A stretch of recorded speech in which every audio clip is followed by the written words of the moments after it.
Mathieu est addict à la pornographie et à la masturbation. Bienvenue dans les confidences d'une sexothérapeute. J'avais envie de vous partager le cas de Mathieu parce qu'en fait, j'ai accompagné des tonnes de personnes qui étaient dans le cas de Mathieu. Il y a une cause qui revient régulièrement, c'est le mal-être. Mathieu, il habite seul et se sent seul. Il a été longtemps très timide, d'ailleurs il l'est encore. Il est timide, il n'a pas une vie sociale très remplie. Il fait ses cours, voilà, il fait ses cours, il rentre. Donc c'est un prof. Il fait ses cours, il rentre chez lui.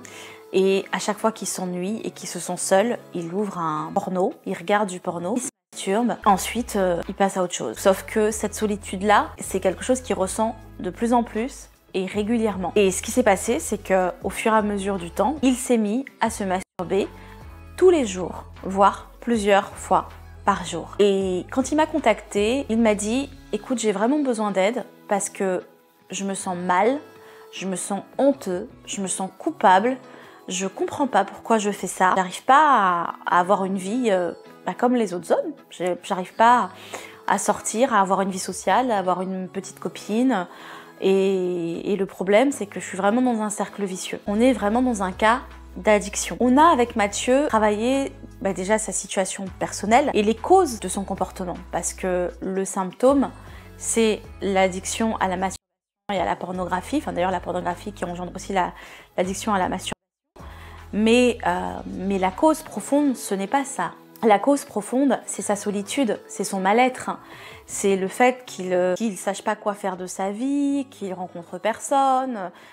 Il a une trentaine d'années, il n'a jamais eu de petite copine, il est toujours vierge.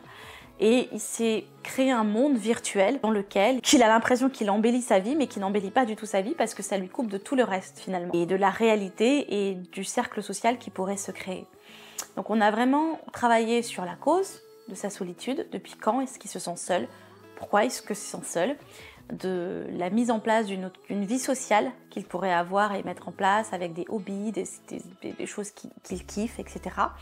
Et puis également ce qui l'empêche de rencontrer quelqu'un parce qu'il y a une grande timidité, il y a un manque de confiance en lui énorme et on a aussi travaillé à cet endroit-là parce que le manque de confiance en soi a un impact sur le fait qu'il ne soit pas dans la séduction, qu'il ne va pas à la rencontre de l'autre, que ce soit homme ou femme d'ailleurs, je veux dire, il n'a pas de vie sociale parce qu'il se sent terriblement timide et intimidé par les autres, il a énormément peur du regard de l'autre, il a une très faible estime de lui et pourquoi est-ce qu'on pourrait s'intéresser à lui, pourquoi est-ce que les gens pourraient le trouver intéressant. Bref, il se dit que de toute façon, il n'est pas assez intéressant pour que les gens puissent être amis ou puissent du coup s'intéresser à lui. Donc avec cette croyance-là, qui date aussi de son enfance, en fait, il a été élevé par ses grands-parents. Il y a déjà à la base une blessure profonde d'abandon. Cette pensée de toute façon, je suis pas assez intéressant pour que quelqu'un puisse m'aimer ou puisse prendre contact avec moi ou s'intéresser à moi, ça vient du fait aussi que ses parents, quelque part, pour lui, ne se sont pas intéressés à lui. En gros, je ne suis pas assez intéressant pour qu'on s'occupe de moi. Donc voilà, et ça, c'est resté ancré. Donc il a fallu déconditionner tout ça et reconditionner, travailler sur l'estime de lui, la confiance en lui, etc.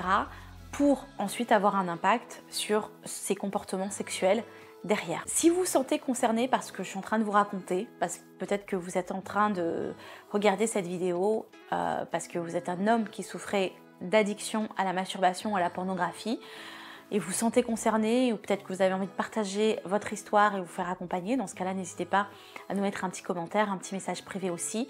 Mettez un petit pouce, un petit like, comme ça je sais que ça vous parle, que ça résonne. Peut-être que vous êtes un professionnel de la santé et que vous avez aussi envie de partager. Peut-être que vous êtes une personne qui avait envie aussi vous d'accompagner dans l'intimité, dans la vie amoureuse. Dans ce cas-là, échangeant sur votre projet professionnel et peut-être que notre formation sur la sexo et de devenir sexothérapeute vous intéressera, vous parlera. Donc n'hésitez pas à nous contacter également pour qu'on puisse échanger sur votre projet et voir comment est-ce qu'on peut vous accompagner dessus. Voilà, en tout cas, n'hésitez pas, j'ai hâte de vous lire tout simplement. Et puis ne restez pas en tout cas enfermés dans votre situation, dans vos doutes, dans vos peurs et faites-vous accompagner si vous en avez besoin. À très très vite!